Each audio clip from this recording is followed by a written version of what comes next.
Questionable science, crappy circumstances, and a president with less than high hopes. Accidental broadcasts, and some sexy secrets. The Apollo missions really do have it all. Let's dive right in. Alright, prepare to be grossed out right off the bat. I'm gonna tell you a little story about something called a fecal bag, which is exactly what it sounds like. This is a chapter in the Apollo missions they'd probably leave out of the movie unless I were directing it. Handling number 1 wasn't fun, but dealing with number 2 was an even bigger hassle. Enter the fecal bag. When they needed to use a fecal bag, the other 2 astronauts moved as far away as they could in case something went wrong.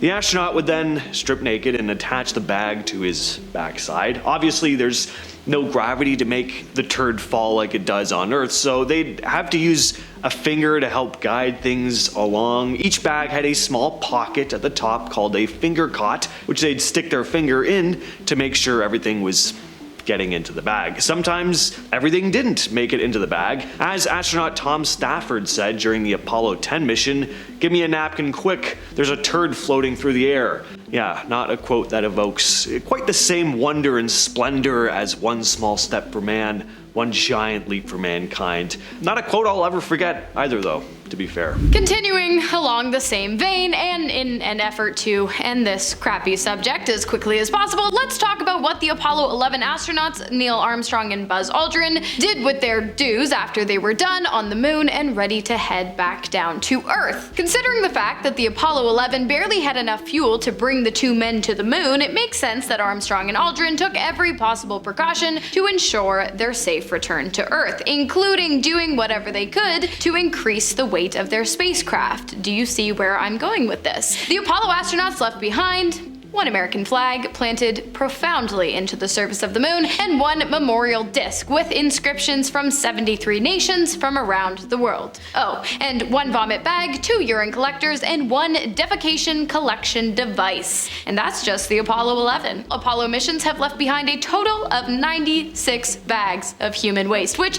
is a fun fact you never needed to know, but a fun fact nonetheless. So how would you feel about pranks being pulled on astronauts heading up to the moon? After all, part of your tax dollars are going to it. Personally, I'm all for it, but it's safe to say some folks wouldn't appreciate it, which is why this next story wasn't talked about publicly till much later. It was during the second moonwalk on the Apollo 12 mission that Alan Bean and Pete Conrad found something unexpected in their checklist books. The books were full of important tasks they needed to do, but on one page in their books, they found that someone had added a little surprise. Along with the usual lists of tasks was a picture of Miss December 1968 from Playboy magazine, topless and smiling, with a cheeky caption saying, "Don't forget to describe the perturbances." Turned out Dave Scott, the backup commander, had added the pictures, and there were more than just 1 in each book. Bean and Conrad didn't say anything about the pictures at the time because they knew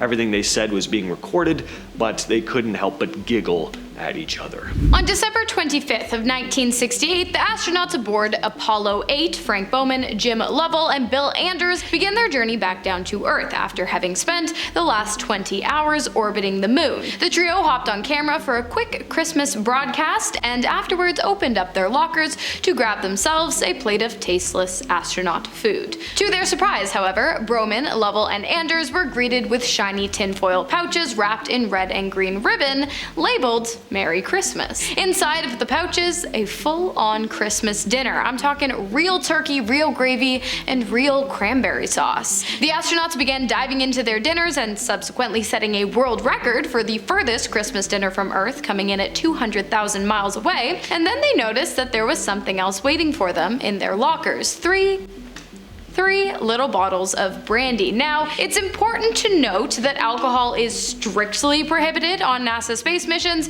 so they probably didn't want the public to know about these bottles of brandy, but it seems as though Christmas had made the organization go a little soft. Not Frank Bowman, though, the mission commander, who ordered the bottles remain unopened until the crew's safe return to Earth. I don't want to say this guy was a buzzkill, but I'm pretty sure Aldrin would have been cool with it.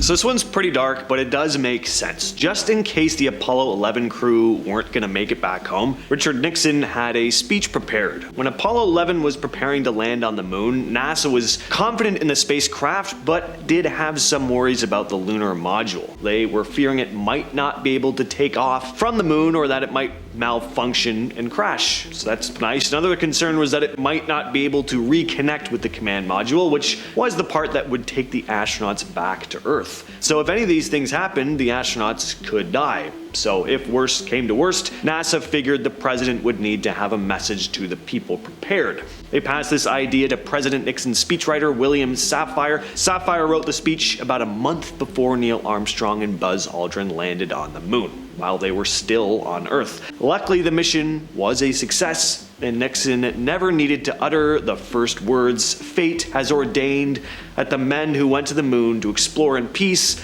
will stay on the moon to rest in peace." Before Nixon, there was Kennedy, John F. Kennedy. And in terms of the scientific achievement of placing 2 men on the moon, Kennedy honestly couldn't have cared less. A fact hidden to the public until many, many years later. You see, in front of roaring crowds, Kennedy was known for giving great and even moving speeches about how going to the moon would, quote, organize and measure the best of our engineering skills. But behind closed doors, all Kennedy really cared about was beating the Russians. In fact, he was quoted saying, "Everything we do ought to be tied into getting to the moon ahead of the Russians." And Kennedy even told NASA Administrator James Webb to his face that he was not interested in space during a 1962 White House meeting. I mean, it's one thing when your family insults your job at Thanksgiving, but the president insulting your job after you've been invited to a meeting in the White House?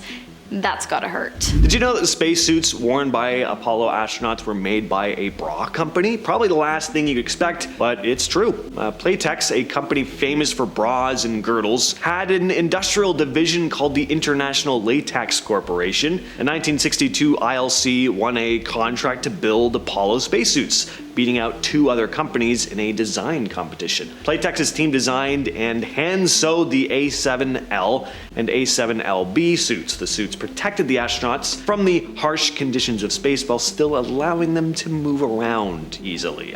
You know what? This is starting to make sense now. Bras, the elasticity, moving around, I guess it makes sense. In 1967, the spacesuit division split off from Playtex and became ILC Dover, which still works with NASA to this day. While a lot of this might sound bad, it's important to remember that the astronauts aboard the Apollos smelled bad as well. Why? Well, during the Apollo 15 mission, astronauts Dave Scott and Jim Irwin suffered from minor heart irregularities. Because of this, Apollo astronauts going forward were given lots of orange juice with added potassium, which is exactly what led to the issue we are discussing today. An issue that was accidentally broadcasted to the world by John Young during the Apollo 16 mission. Without realizing his mic was on, Young said, and I quote, "I have the farts again. I've got them again, Charles. I haven't eaten this much citrus fruit in 20 years, and I'll tell you one thing, in another 12 days, I ain't never eating any more." It was then that Houston informed Young that he had left his mic on. Arthur Rudolph was a German rocket engineer who came to the United States after World War II as part of Operation Paperclip. The program brought a number of German scientists to America to help with the space program. Rudolph played a big role in NASA's work,